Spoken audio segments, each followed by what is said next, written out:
Donc, on a avec nous aujourd'hui pour venir nous en parler M. Miguel Tremblay. Merci.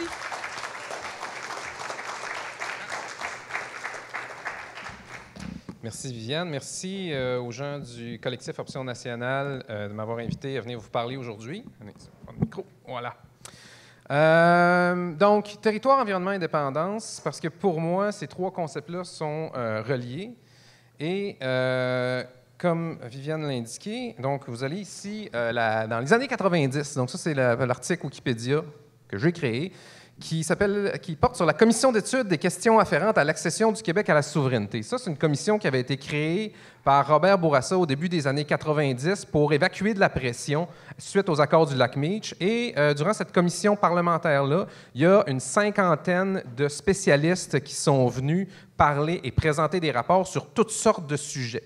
De l'agroalimentaire, la défense, les frontières, le textile.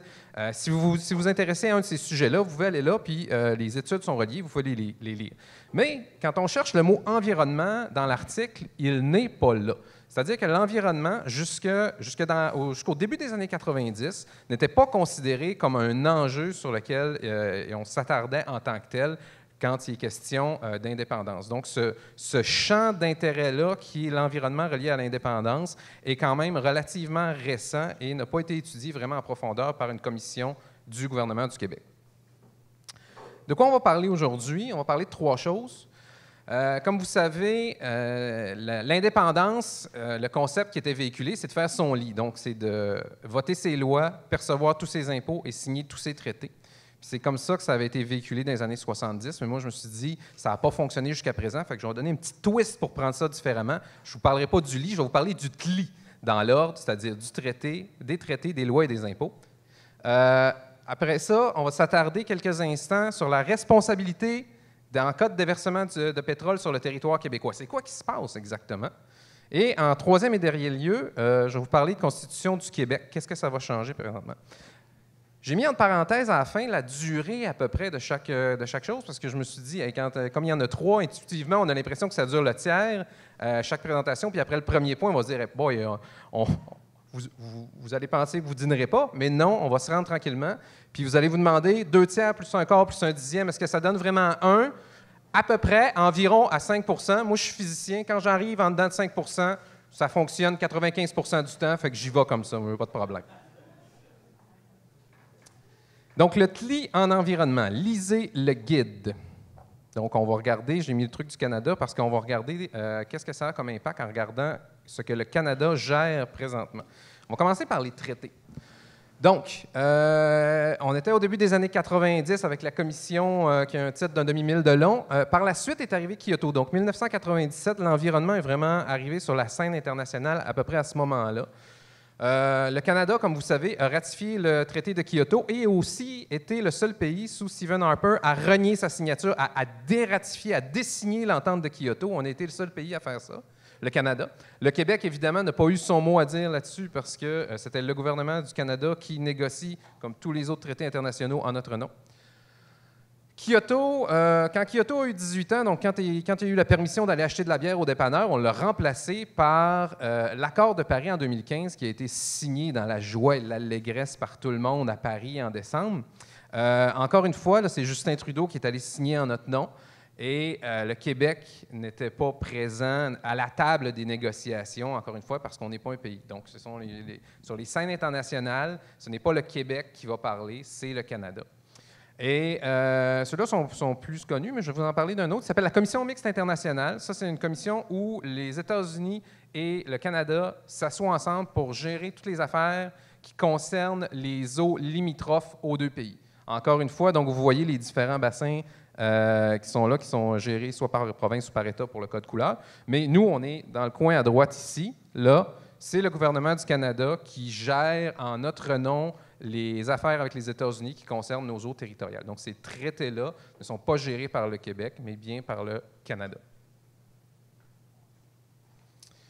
Je vais vous donner un petit truc. Donc, on sait maintenant que quand on arrive en dedans de 5 %, c'est correct. Je vais vous donner un deuxième petit truc. Quand on veut savoir si une loi est de juridiction fédérale ou provinciale, en gros, quand ça concerne plus qu'une province, c'est fédéral. Par exemple, lorsqu'on a un gazoduc ou un oléoduc qui traverse une frontière entre deux provinces, c'est de juridiction fédérale. Qu'est-ce qui se passe à ce moment-là quand on veut faire, quand une compagnie veut créer, veut mettre en place un nouvel oléoduc, un nouveau gazoduc? Bien, ils présentent leur projet à l'Office national de l'énergie qui siège à Calgary. C'est là que les gens de l'industrie se trouvent. Vous en avez probablement entendu parler parce que donc l'article qui est là date de 2014. Ottawa fait peu de cas du BAP, donc du Bureau d'audience publique sur l'environnement, qui est une créature québécoise.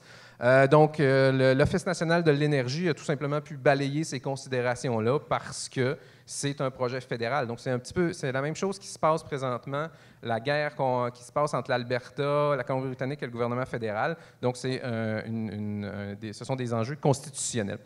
Je vous ai mis le projet C-69 parce qu'une des choses que Justin Trudeau a promises, c'est de remplacer l'Office national de l'énergie qui était considéré comme pas adéquat pour les projets. Donc, en ce moment, est adopté, et devant le Parlement canadien, le projet de loi C-69 qui va remplacer l'Office national de l'énergie par l'Agence canadienne d'évaluation des impacts et la Régie canadienne de l'énergie. Donc, les nouveaux projets, les anciens vont encore être gérés par l'Office national de l'énergie.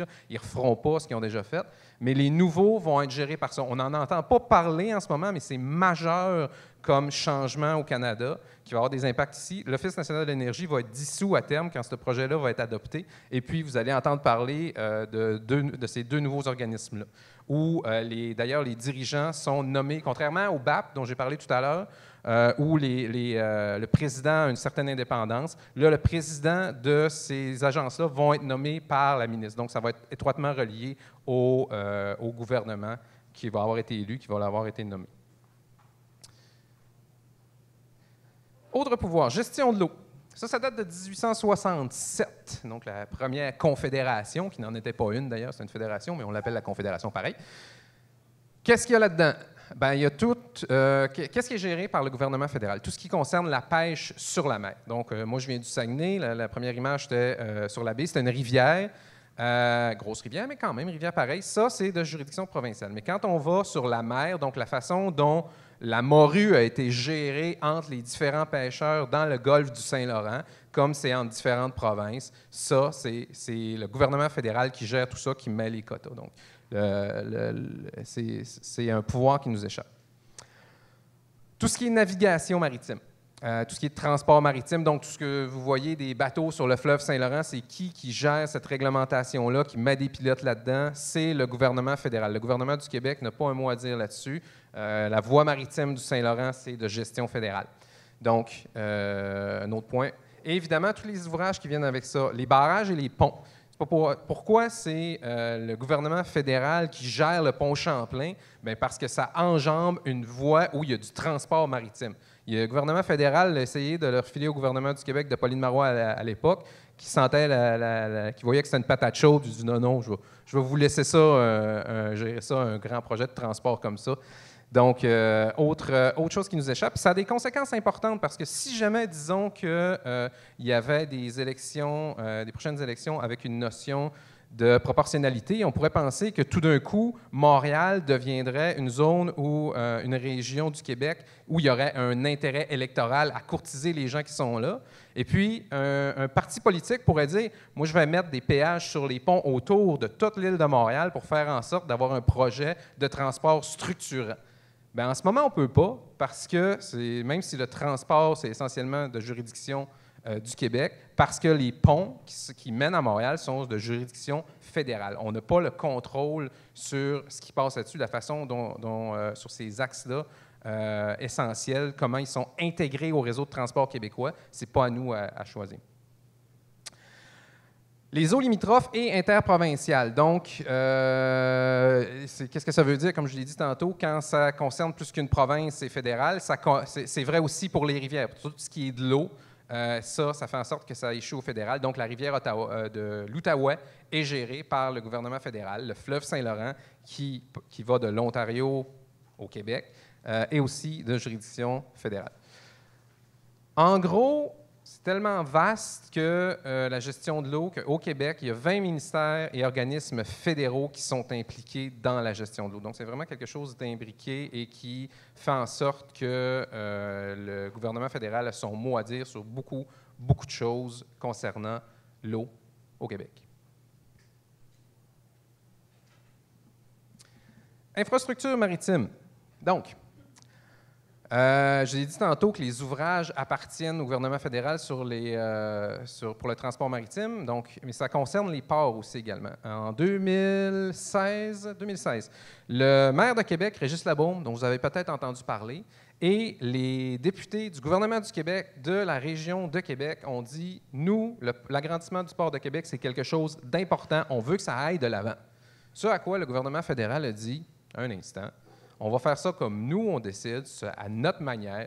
Ça va prendre le temps que ça va prendre, puis ça va être comme ça. Fait que c'est les gens à Ottawa qui ont décidé, selon leur propre agenda, de la façon dont le port de Québec allait être géré, y compris la portion environnementale, mais également un moment où ça va être agrandi. Donc, c'est un petit peu ça que je voulais illustrer ici. Donc, quand vous voyez l'agrandissement du port de Montréal, c'est la même chose. Le gouvernement du Québec va avoir toutes sortes de recommandations, mais au final, c'est le gouvernement du Canada qui décide.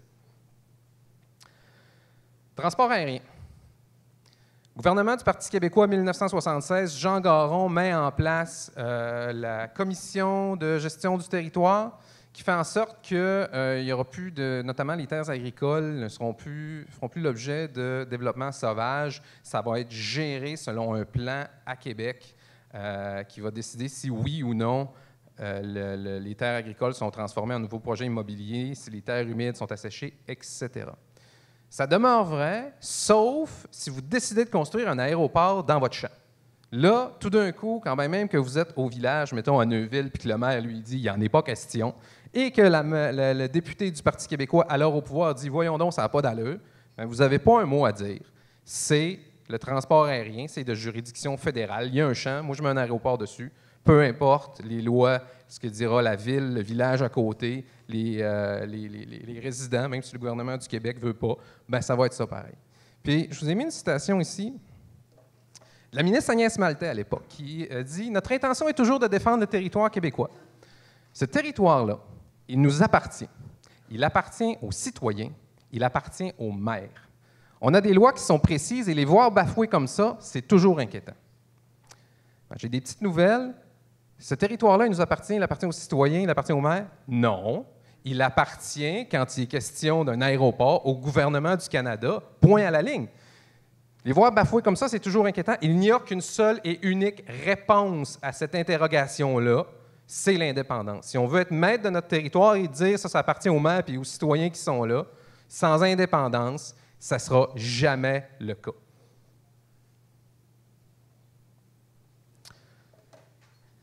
Transport ferroviaire. Les lois et réglementations qui concernent le transport ferroviaire sont écrites et mises en application par le gouvernement fédéral. Sous le gouvernement Harper, pour le transport ferroviaire, afin de diminuer les coûts, le gouvernement a favorisé l'autoréglementation et l'autocontrôle des compagnies ferroviaires pour leurs trains. Ça a amené, c'est une façon de le voir, ça a amené à Lac-Mégantic. Donc, le transport ferroviaire, c'est les règlements de qui ont fait en sorte que la moitié du centre-ville de Lac-Mégantic a brûlé. C'est le gouvernement fédéral. Donc, c'est la même chose. Encore une fois, à chaque fois qu'il y a un train qui passe à quelque part, quand bien même que les villageois, les gens de la ville veulent mettre une réglementation, bien encore une fois, au final, c'est qui décide? Ça va être le gouvernement fédéral. Donc, on a fait les traités. J'ai dit qu'on faisait le TLI, là, les traités, les lois et les impôts. Là, on fait un lien vers les impôts, mais en passant par ce qu'on appelle l'empiètement du gouvernement fédéral sur les champs de compétences provinciales. Ça, c'était pas évident au départ. C'est à un moment donné, le gouvernement du Canada a décidé d'empiéter. C'est allé jusqu'en Cour suprême, puis la Cour suprême, organisme fédéral, a dit « Ah oui, c'est bon, vous avez le droit d'empiéter ». Un exemple patent de ça, celui-là, début des années 2000, le gouvernement du Canada décide, Jean Charest à l'époque, décide de créer la chaire de recherche, les chaires de recherche du Canada, c'est-à-dire 2000 professorats de recherche. Donc, vous faites une recherche chaire du Canada sur différents sujets, puis vous allez vous en trouver. Donc, 300 millions de dollars par année. Le quart, ou probablement plus que ça, parce que je soupçonne que le poids universitaire du Québec est supérieur à son poids démographique, donc grosso modo 25 à 30 probablement, donc autour de 100 millions, mettons, par année, qui est consacré à des études qui sont choisies et décidées par le gouvernement d'Ottawa. Bon.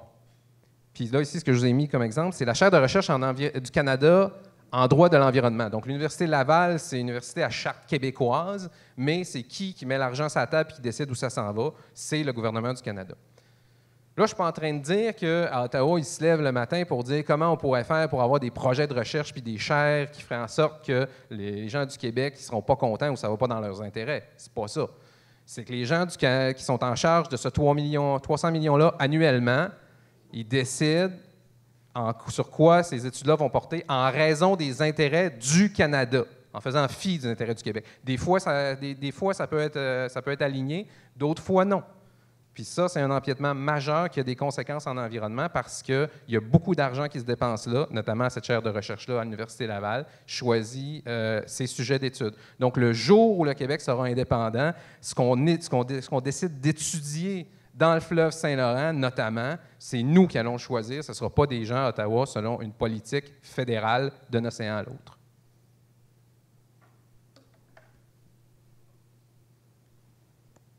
Pas une petite pause, gorgée d'eau.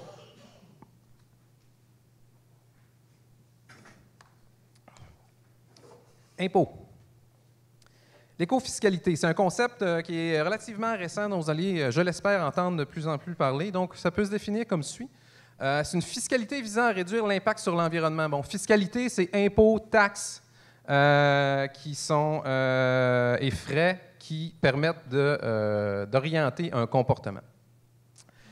Lorsque l'accord de Paris a été signé, dont j'ai parlé tout à l'heure, en 1995, on s'en souvient, il y a une des choses qui a été promise là-dedans, c'est de réduire d'ici 2030, en gros, de 37,5 % les émissions de gaz à effet de serre. Ça va prendre ça va prendre beaucoup de courage politique. Je ne pense pas qu'on va y arriver, mais peu importe. Si on veut mettre tout en place pour y arriver, ça prend une écofiscalité extrêmement musclée. Or, les impôts, comme vous le savez, parce que vous faites probablement 2 rapports d'impôts à chaque année, le gouvernement du Québec n'a pas les pleins pouvoirs là-dedans. Donc, si on veut avoir les pleins pouvoirs pour orienter où s'en vont les Québécois collectivement en environnement, ça prend tous les pouvoirs. Puis je vais vous illustrer ça en vous parlant des subventions. Donc, j'ai mis les chiffres en parenthèse. J'ai fait une recherche hier. Ces chiffres qui sont là proviennent de l'Institut de la statistique du Québec. Les principales exportations du Canada, si on additionne le pétrole et les voitures, juste ça, là, les exportations canadiennes, on est à 24 %. Donc, le quart des exportations canadiennes, c'est de loin, c'est le numéro 1. Là. Donc, au gouvernement du Canada, comme n'importe quel gouvernement de pays, lorsque vient le moment de défendre ses intérêts géopolitiques, l'économie est très importante. Qu'est-ce qu'on met de l'avant? On met de l'avant ce qui est le plus important, c'est-à-dire les exportations de pétrole et de voitures. Tout ce qui favorise la consommation et l'exportation de pétrole et de voitures du Canada est favorable à l'économie canadienne au premier chapitre. Si on avait quelque chose sur lequel on voulait maximiser au Canada, c'est ce qu'on ferait.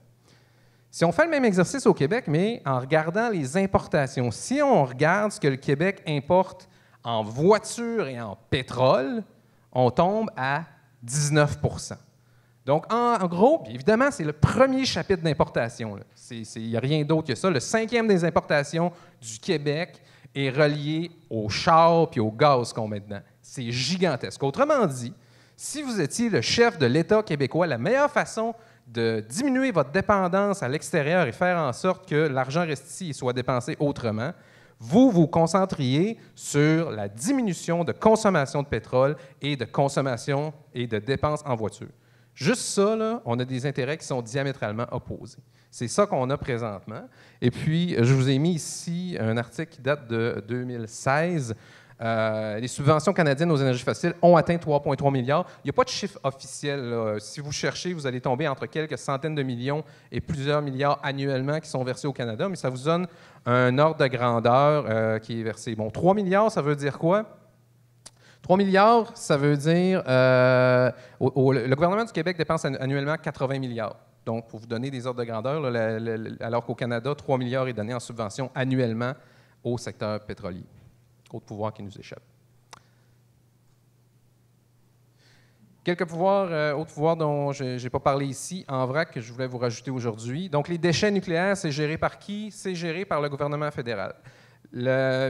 Mis à part Gentilly 2 et qui est aujourd'hui fermée suite à une décision administrative d'Hydro-Québec qui a été approuvée par le gouvernement québécois de l'époque, du Parti québécois, les déchets nucléaires, c'est de gestion du gouvernement fédéral. C'est essentiellement en Ontario que ça se passe, donc où sont entreposés les déchets nucléaires, de quelle façon, c'est décidé à Ottawa. Ce n'est pas un petit sujet parce que les déchets nucléaires, vous ne savez peut-être pas, mais collectivement, en tant qu'humanité, c'est ce qu'on a à gérer qui va le plus loin. Il faut qu'on ait une solution pour la gestion des déchets nucléaires qui dure 100 000 ans. Je vous invite à réfléchir à ça, comment on ferait pour entreposer quelque chose de façon sécuritaire pendant 100 000 ans. Les gens qui réfléchissent à ça sont à Ottawa. Normes d'émissions des polluants atmosphériques, donc notre diesel, y a-t-il beaucoup, moins de poussière dedans par rapport en Europe? Ça aussi, tout ceci est décidé au gouvernement, par le gouvernement du Canada. Et je vais finir par une que j'aime bien, les animaux. C'est-à-dire que, je vous ai dit, on revient au début, hein, on fait du renforcement de nos acquis. Ce qui traverse une frontière, habituellement, c'est de juridiction fédérale. Un écureuil, grosso modo, c'est rare que ça traverse une frontière. Donc, un écureuil, c'est québécois. Les écureuils sont québécois. C'est géré par le Québec. Une oie blanche, ça migre chaque année. Chaque année, les oies blanches traversent des frontières. Donc, une oie blanche, c'est fédéral. Les animaux sont séparés selon la Constitution de cette façon-là aussi. Donc, les animaux qui traversent les frontières et qui viennent sur le territoire québécois sont gérés par le gouvernement du Canada. Ceci est un autre pouvoir qui nous échappe.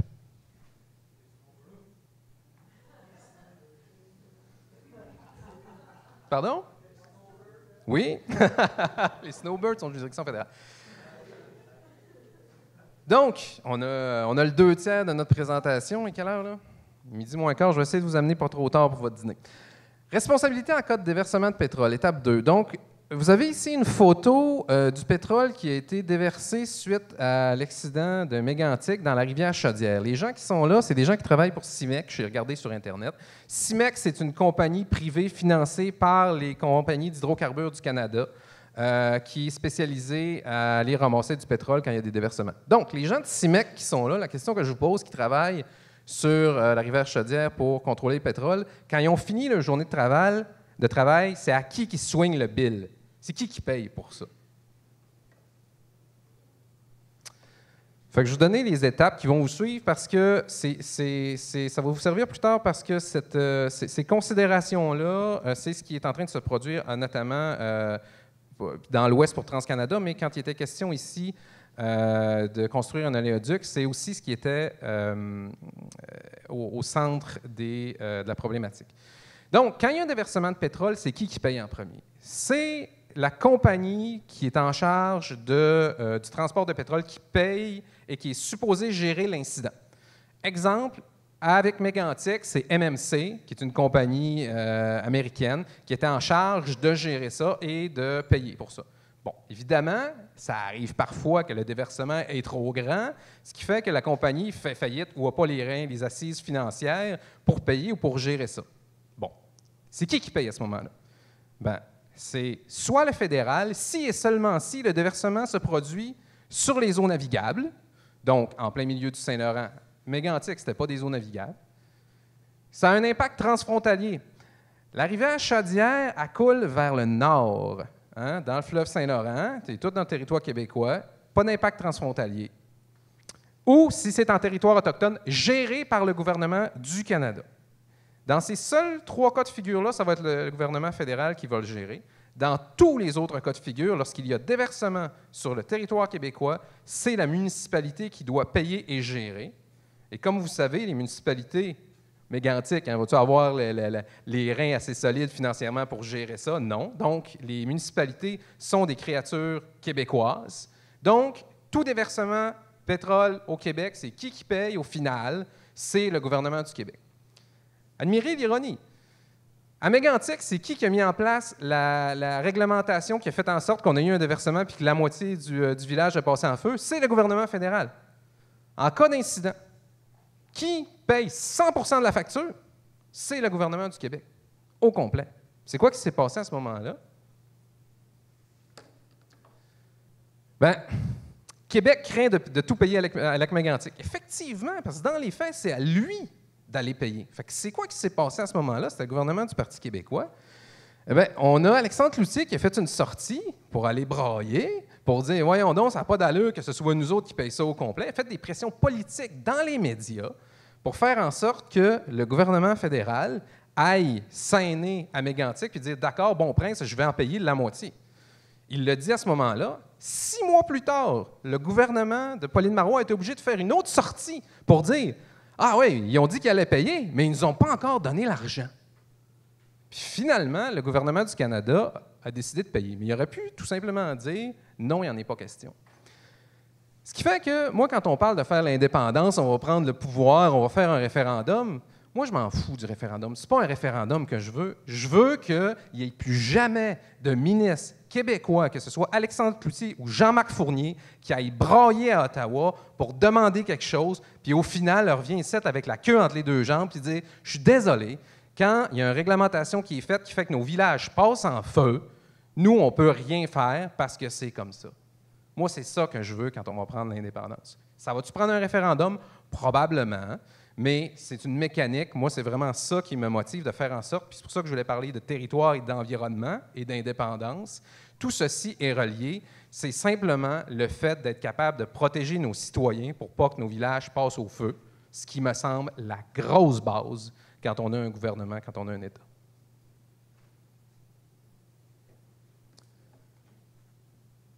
Je vais juste terminer là-dessus. Donc, le déversement de l'éoduc, le Québec va être responsable. Il est responsable aussi sur un déversement terrestre contaminant les rivières, c'est-à-dire que s'il y avait un oléoduc qui passe le long du fleuve Saint-Laurent, ça s'échappe, ça tombe dans le fleuve Saint-Laurent, c'est Québec qui paye.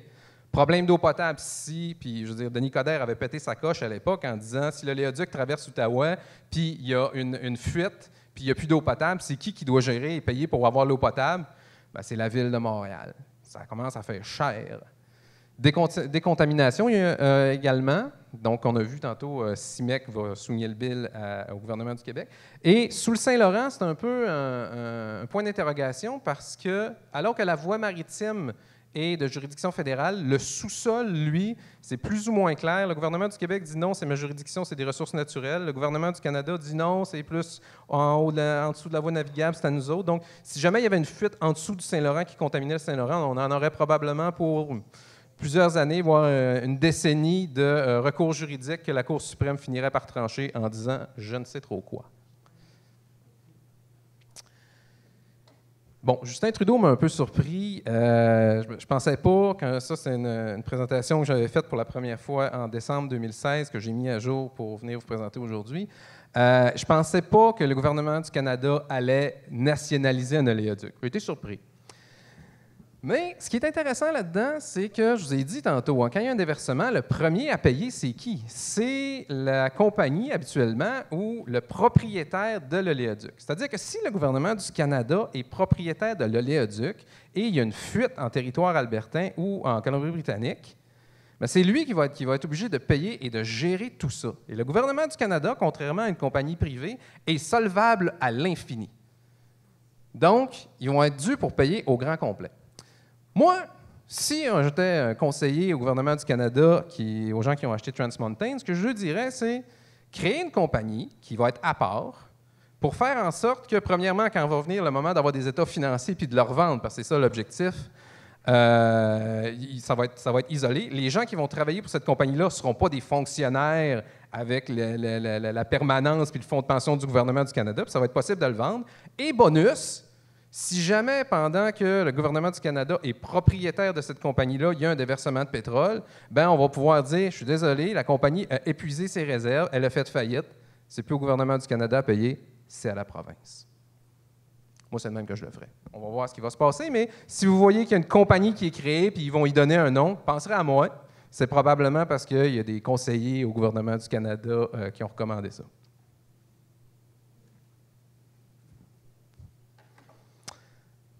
Dernier point, on est rendu à 10 je n'avais pas menti, hein, 2 tiers, 25 10 je vais vous amener tranquillement jusqu'à midi.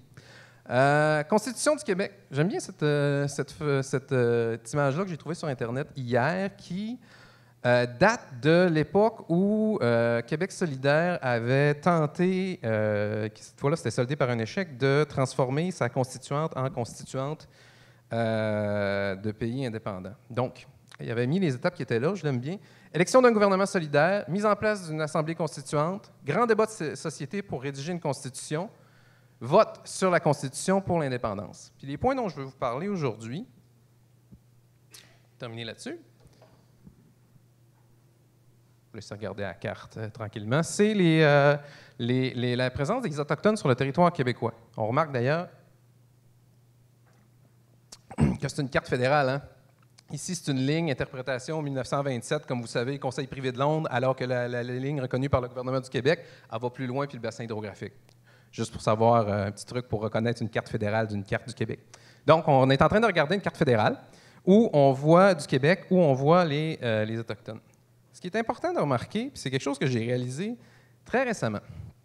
Nous, là, la grande 90 de la population se trouve dans la vallée du Saint-Laurent. Si on regarde à partir de là, en montant, les gens qui occupent le territoire québécois en proportion, ce sont les Autochtones. Ils ne sont pas nombreux, là. Les points qui sont là sont quelques milliers, là. Moi, je veux bien, mais c'est quand même eux, toute proportion gardée. Si on divise l'occupation du territoire en kilomètres carrés, les Premières Nations arrivent avec plus de 50 d'occupation du territoire du Québec. C'est majeur. Ce sont eux qui occupent le territoire du Québec, ce n'est pas les Allochtones.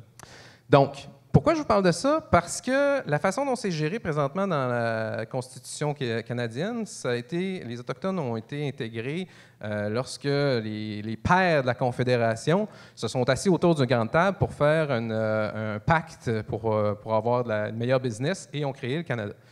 Les Autochtones n'étaient pas vraiment aussi autour de la table. Donc, en rédigeant, pas vraiment, pas du tout, en rédigeant une Constitution d'un Québec pays, il y aura lieu, à ce moment-là, d'intégrer les Autochtones de façon à la table pour faire en sorte que ce soit satisfaisant pour eux. Puis c'est important de faire ça parce que, comme je vous le montre sur la carte-là, c'est eux qui occupent le territoire essentiellement. C'est pas nous. Je ne sais pas s'il y a des Autochtones ici. Là, quand je dis « nous », ça va? Tout le monde se sent concerné? Donc, d'une part. Deux, puis il va y avoir, je sais qu'il y a une table sur les Autochtones, sur les Premières Nations plus tard, donc j'imagine il va y avoir des liens à faire. Et ils ont aussi une considération de l'environnement, du milieu et du territoire qui est différente de celle de la civilisation occidentale. Pour le défi environnemental auquel, collectivement, en tant qu'humanité, nous sommes confrontés présentement, c'est la façon dont on a mis en place notre économie et notre modèle. On a besoin d'aller chercher une autre vision et pour ouvrir nos horizons. Ça donne bien parce qu'on a des gens comme ça qui ont cette vision-là. Ils sont chez nous, sont sur le même territoire que nous. Ils sont aussi chez eux, là. Ce sont les Autochtones. Donc, c'est important, ça va être une occasion extraordinaire de faire en sorte que cette Constitution-là intègre les Autochtones. On va pouvoir être parmi la Première Nation au monde à avoir ça. Ce ne sera pas une tâche facile. Je n'ai pas les réponses à toutes les questions que ça soulève. Il y a d'autres spécialistes qui vont venir vous en parler. Mais on a là une occasion extraordinaire. Régionalisation, autre point. Il y a beaucoup de pouvoirs qui sont concentrés dans les mains de l'État québécois et du gouvernement fédéral. Donc, tout ça va être ramené à Québec lors de l'indépendance. Il y aura lieu, fort probablement, de faire en sorte que des pouvoirs soient régionalisés, que ce soit aux régions administratives ou d'autres créatures, des MRC, je ne sais pas, et de faire en sorte, par exemple, qu'il soit légal à un village ou à une ville de protéger, de mettre en place un cadre réglementaire pour protéger son eau potable. Moi, ça ne me semble pas choquant. Fait que c'est le genre de choses qui pourraient être déléguées lors d'une rédaction et de mettre ça dans la Constitution pour faire en sorte que ces droits-là ne puissent pas être aliénés par la suite. Les deux derniers points sont reliés. On parle souvent de nationalisme identitaire de façon négative. Il n'y a pas d'autre nationalisme que identitaire. Si on se considère une nation, c'est parce qu'on considère qu'on a une identité différente des autres. À preuve, aujourd'hui, je vous parle en français. Dans aucune autre place au Canada, dans aucune autre province, j'aurais pu m'adresser à vous sur une conférence comme ça, en français, en vous invitant de même, sauf dans des communautés francophones très particulières. C'est un trait identitaire qui fait en sorte qu'on est différent. C'est pourquoi on veut l'indépendance. Ça ne veut pas dire que le nationalisme identitaire, bon, on peut y donner toutes sortes de couleurs, là. Ça ne veut pas dire qu'il faut aller enlever les hijabs sur la tête des gardiennes dans les CPE, là. Mais il y a quand même une notion d'identité qui est importante. Puis, je vais terminer en parlant du PLQ, Three sur Sunday. Le Parti libéral du Québec, dans un Québec indépendant, va encore être là. Bon. Puis, comme disait Duplessis, c'est une bonne chose parce que pour les battre, les libéraux, il faut qu'il y en ait. Hein? Fait que déjà, eux, ils vont être là. Puis ils vont aussi participer, fort probablement, à un moment donné, au pouvoir. C'est-à-dire qu'il ne sera pas possible de mettre en place dans une constitution québécoise un gouvernement de gauche progressiste pour toujours. Les notions de gauche-droite vont être là dans un Québec indépendant. Cependant, l'indépendance va faire en sorte qu'un chef du Parti libéral du Québec, qui serait premier ministre du Québec, serait un meilleur premier ministre dans un Québec indépendant que dans un Québec du Canada. Pourquoi? Je l'ai montré tout à l'heure. Si je reviens aux importations puis aux exportations du Québec, un premier ministre libéral du gouvernement du Québec qui n'a que le mot « économie » à la bouche, hein, va faire en sorte de maximiser et de minimiser les intérêts directs du Québec sans se soucier des intérêts du Canada. Ce qui n'est pas le cas de Philippe Couillard en ce moment. Il est aveuglé par l'amour. C'est correct. On a tous le droit d'aimer. Mais dans un Québec indépendant, les futurs chefs du Parti libéral, eux, vont avoir l'intérêt du Québec en premier lieu. Donc, ça me semble une raison, moi, quand même bonne, voire suffisante de faire l'indépendance, d'améliorer d'améliorer la gouvernance de tous les futurs libéraux de l'avenir du Québec. Alors, terminer là-dessus. Il me reste 20 secondes avant d'arriver à midi. Conclusion. Territoire, environnement, indépendance. À l'époque, quand j'ai commencé à parler de ça, j'ai vraiment parlé d'environnement. Puis, au fur et à mesure que je creusais et puis que je peaufinais ma présentation, j'ai vraiment réalisé que le territoire était relié à l'environnement. Ce qui fait que si vous regardez pré-1995, puis vous vous demandez, oui, mais qu'est-ce qu'ils pensaient de l'environnement? Comment pourrait-on penser ou intégrer toutes ces études-là qui ont été faites dans une réflexion contemporaine sur l'environnement? Cherchez pour le mot territoire. Toutes ces questions-là de frontières, d'occupation du territoire sont reliées à l'environnement. Et c'est pour ça que, mis ensemble, si on veut avoir le plein contrôle chez nous, comme j'ai tenté de le démontrer aujourd'hui, si on veut avoir le plein contrôle sur l'environnement, ça prend le plein contrôle sur le territoire. Et si on veut le plein contrôle sur le territoire, ça prend l'indépendance. Je vous remercie.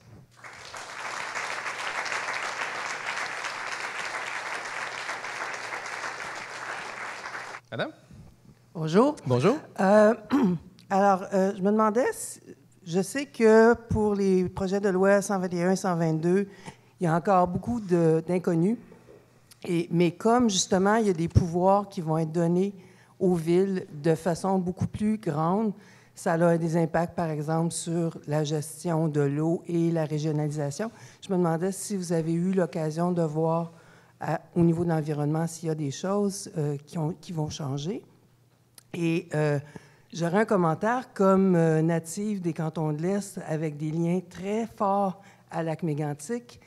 Ce n'est pas un village. Je vous remercie de la précision. Je vais l'intégrer. Donc, c'est la ville de Mégantic. Désolé si j'ai pu vous heurter certaines personnes. La ville de Mégantic, j'amende.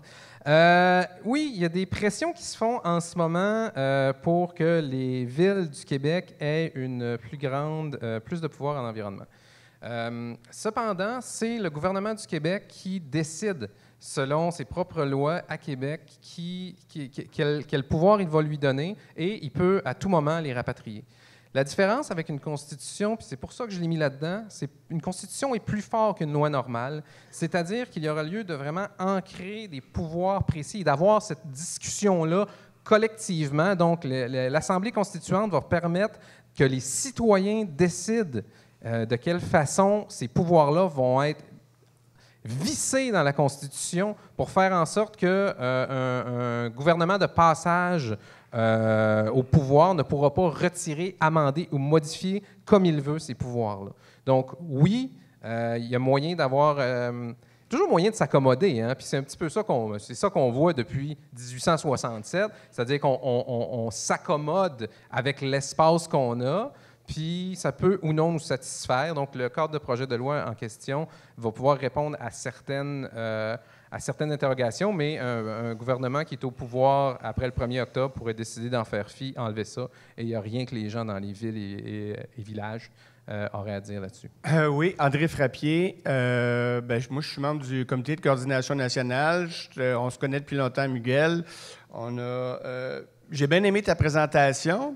Mais je dois dire que j'aime moins ta conclusion, je trouve qu'elle n'est pas en phase avec, à mon avis, avec des grandes parties de ta présentation, entre autres sur l'environnement, sur l'occupation du territoire, sur la diversité, entre autres les Autochtones et tout ça. Mm-hmm. Et j'ai beaucoup de difficultés avec ta conclusion quand tu l'as dit un peu rapidement, mais quand même sur la question du nationalisme qui est nécessairement identitaire.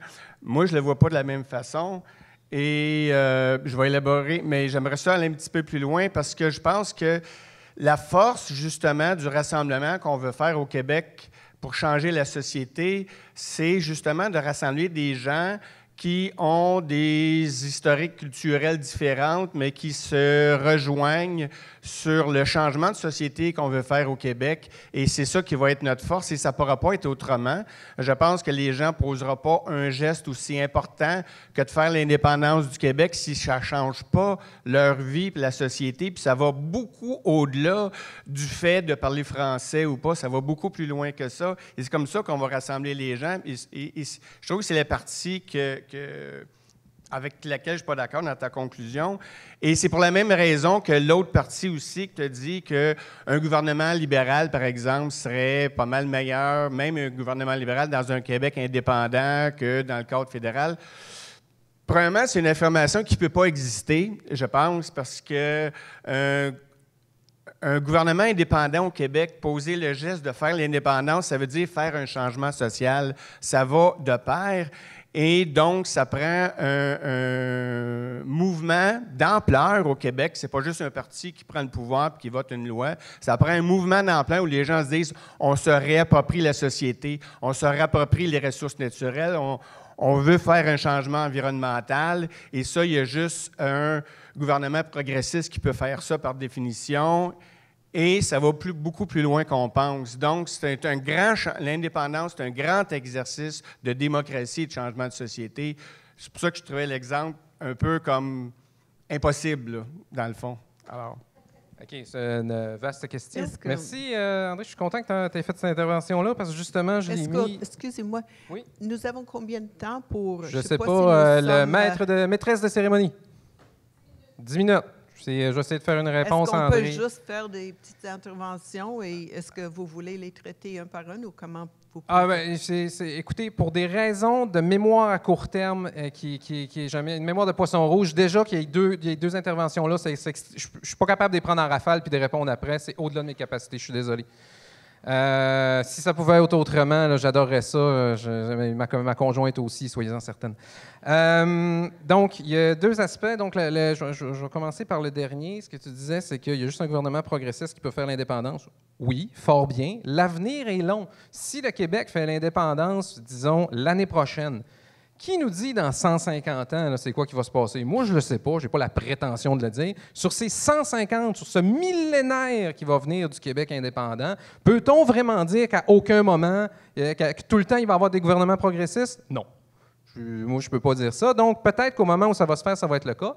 Mais plus tard, peut-être pas. Mais Ce que je prétends, c'est qu'en étant un État indépendant, les chefs d'État vont être comme les autres, c'est-à-dire qu'ils vont avoir les intérêts géopolitiques de leur pays à cœur, et ça va être le Québec à ce moment-là. Ce ne sera plus le Canada. Je n'ai pas dit que le Parti libéral serait vraiment meilleur, je dis peut-être un peu quand même. Je modère mes enthousiasmes, je peux juste l'améliorer un petit peu. Ça, c'est mon premier point. Deuxième point pour l'identité. Comment se fait-il que les autres provinces du Canada n'ont pas de mouvement indépendantiste? Si vous regardez partout sur la planète, la façon dont se créent les mouvements indépendantistes se font sur une idée du nous commun. On peut discuter c'est quoi ce nous-là, on peut, puis c'est même sain de le faire, voire le définir. Mais, et j'insiste, et je comprends qu'il faut qu'il y ait une discussion, il faut qu'on soit un mouvement ouvert et inclusif.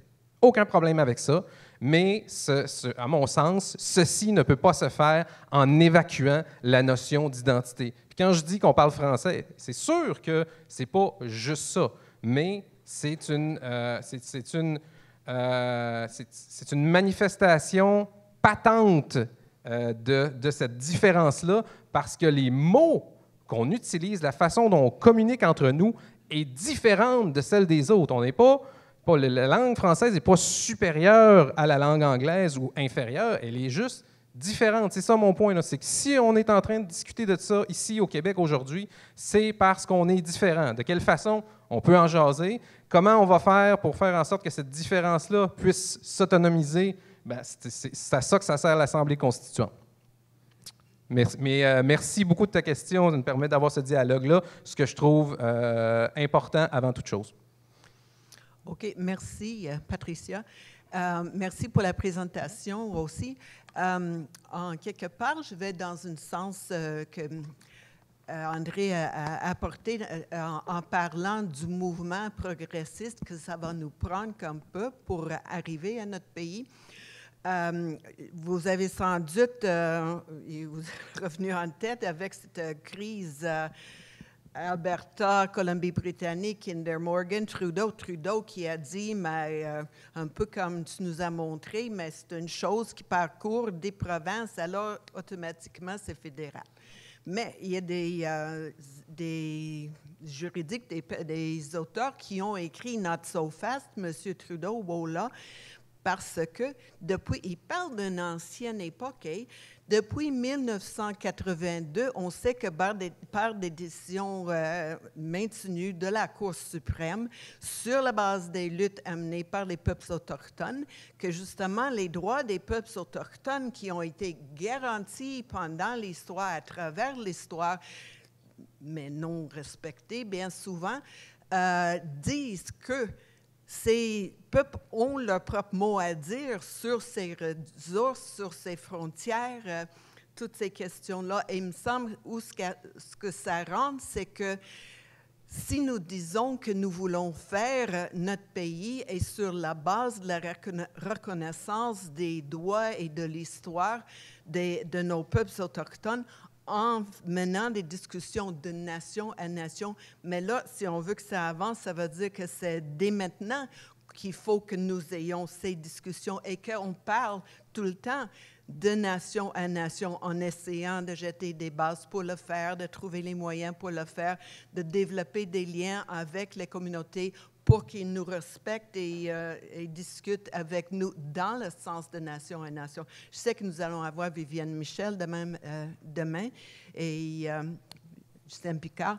Alors, mais pour ça, ça veut dire que l'important, c'est que ça a un impact sur notre vision de notre nation et de notre identité comme un peuple divers et riche de cette diversité.